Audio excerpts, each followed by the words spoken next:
wasn't able to win that same way because she started to play more aggressive, go for her shots a little bit more. So I wasn't too disappointed in myself. I just wish I made the adjustment a little bit quicker. Maybe it would have saved a little bit of future gray hairs or something. You just heard that from Coco Gauff herself. World number 4, Grand Slam champion. Sitting in that chair, admitting she couldn't adjust fast enough. Take a moment with that. Not that she lost, not that she retired with an injury and walked off the court. She sat down in front of a camera, looked directly into it, and quietly told the world she could not keep up. No excuses, no deflection. Just the truth, delivered in the calm, measured voice of someone who has been on the biggest stages this sport has to offer and still found herself on the wrong side of something she had no answer for. And the player who put her there, the one who made a Grand Slam champion say that, is a 20-year-old from the Philippines who most of the tennis world still wasn't entirely sure belonged at this level 2 weeks ago. She didn't just win, she broke her. And here is what nobody really prepared you for. It wasn't a fluke. It wasn't a close match that tipped in one direction. It wasn't a retirement that handed a result to a player who was struggling. Before Gauff's arm gave out, before any of the medical drama, before any of the conversations that came after, Alex Eala was already winning 6-2 in under an hour. She was hitting with a weight and precision that Gauff's nervous system literally couldn't absorb anymore. Doctors who examined Gauff after the match reportedly described the nerve compression in her left arm as a physical shutdown, the specific kind that happens when a body is asked to absorb more force than it is capable of processing over a sustained period. The ball coming back at Gauff was simply too heavy to keep defending against, point after point, game after game. That's not a tennis score, that's a biological statement. And Eala made it in under 60 minutes. Think about what that actually means. Coco Gauff has beaten Aryna Sabalenka. She has beaten Iga Swiatek. She has won a Grand Slam title in front of the entire world and handled the pressure of that moment without flinching. She is not a player who breaks. And yet here we are, with her doctors talking about a physical shutdown triggered by the force of a 20-year-old's ground strokes in the first set of a third-round match. The force coming from the other side of the net was not something her body could negotiate with. It just kept coming, heavier every game, until something in her arm finally said enough. That is the match that got labeled a retirement win.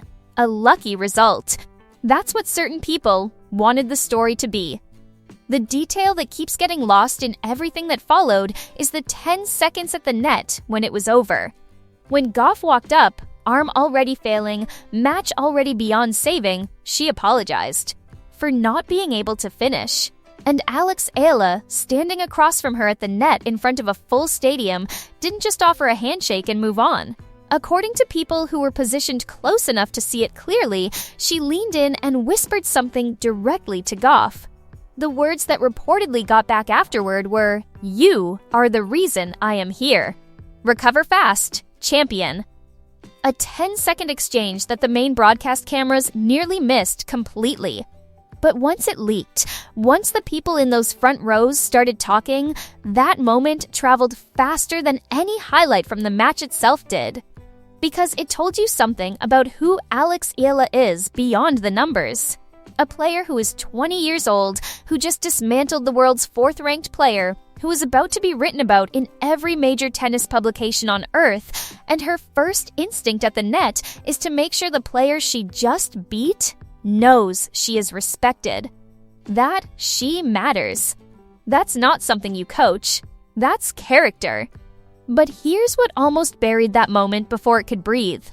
The people running the narrative around this tournament, the officials, the broadcast partners, the tennis establishment that has its own preferences about who the face of this sport should be, their first instinct was to frame the whole thing as a retirement win.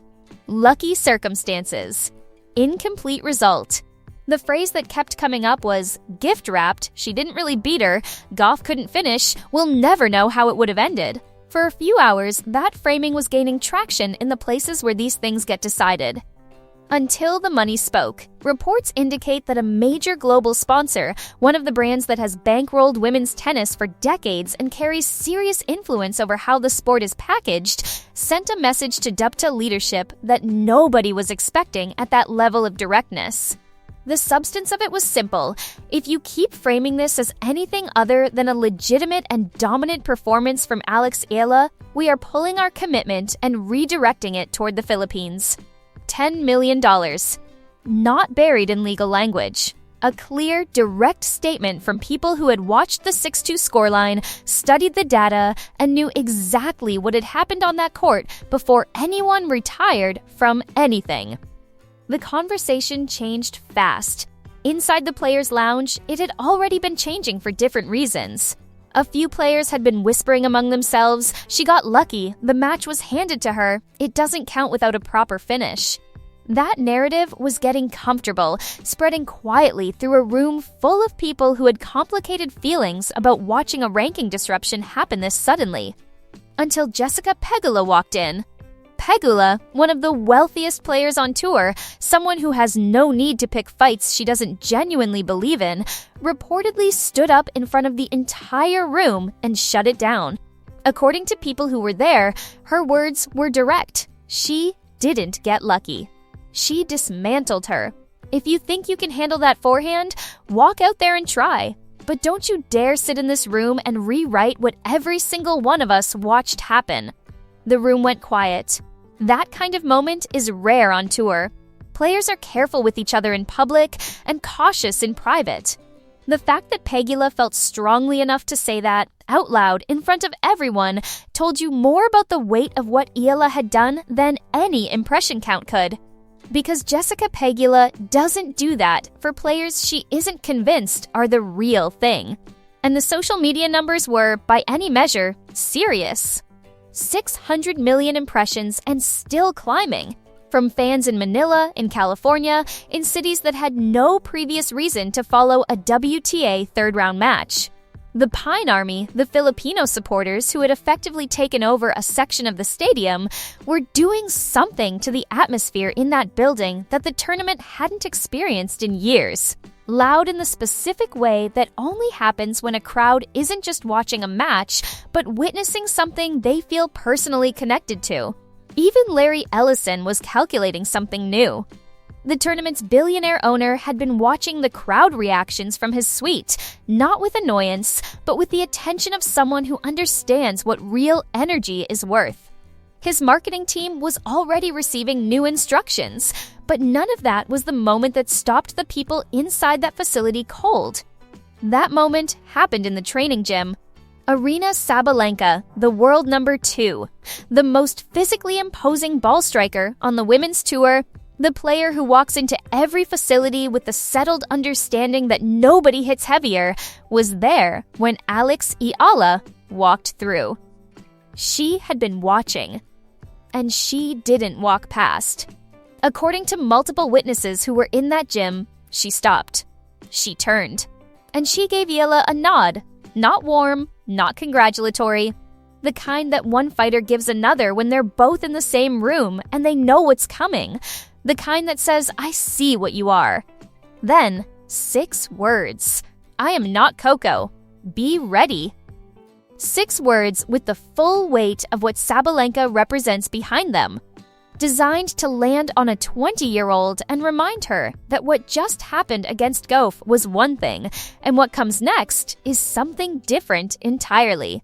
Eala adjusted her Filipina's pride wristband and smiled. No response, no reaction beyond that, just a calm, unhurried smile that did more to unsettle Sabalenka's composure than any words could have.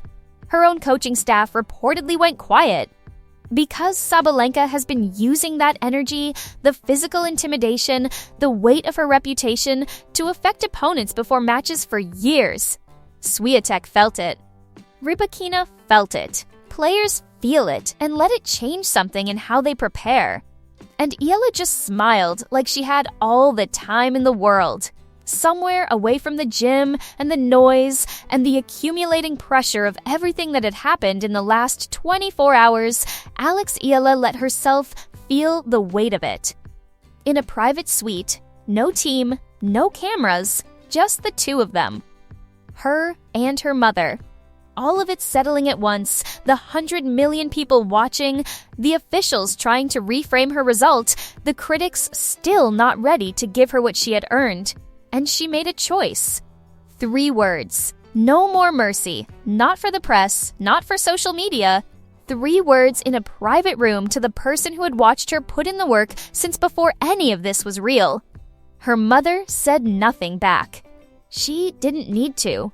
Around the same time, a message came from Rafael Nadal in Mallorca, his academy, his student, his long-term belief in a player he had committed to when that commitment wasn't an obvious one. The message was 1 word: unleash. That's it. He wasn't explaining technique.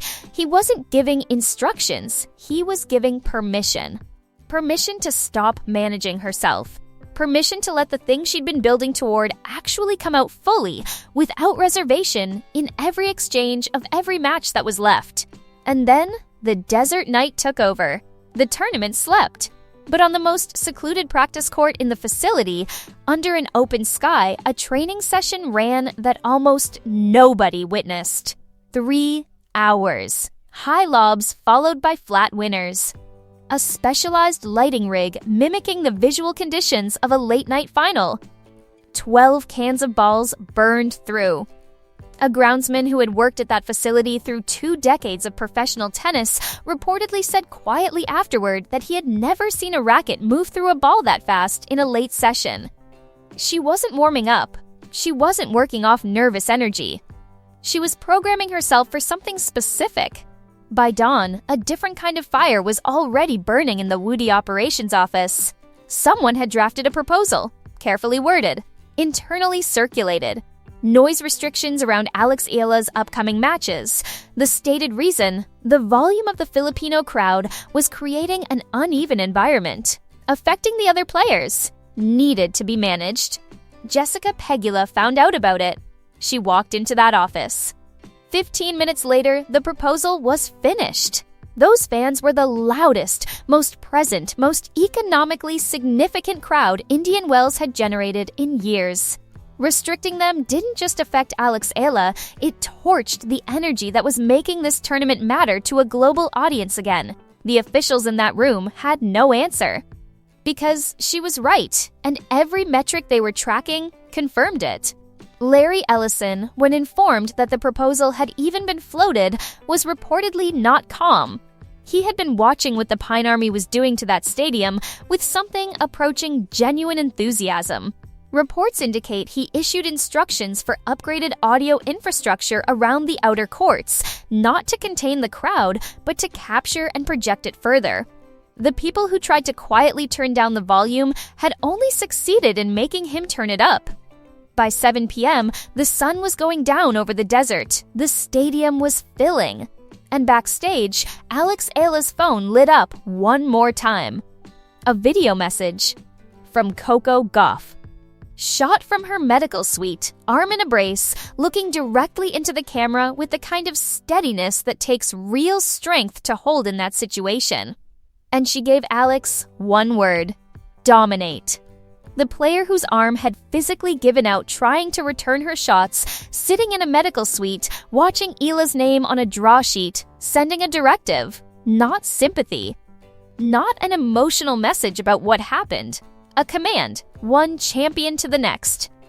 Witnesses say Alex watched it, took a breath of the night air coming through the tunnel, and whispered back at the screen. For the flag.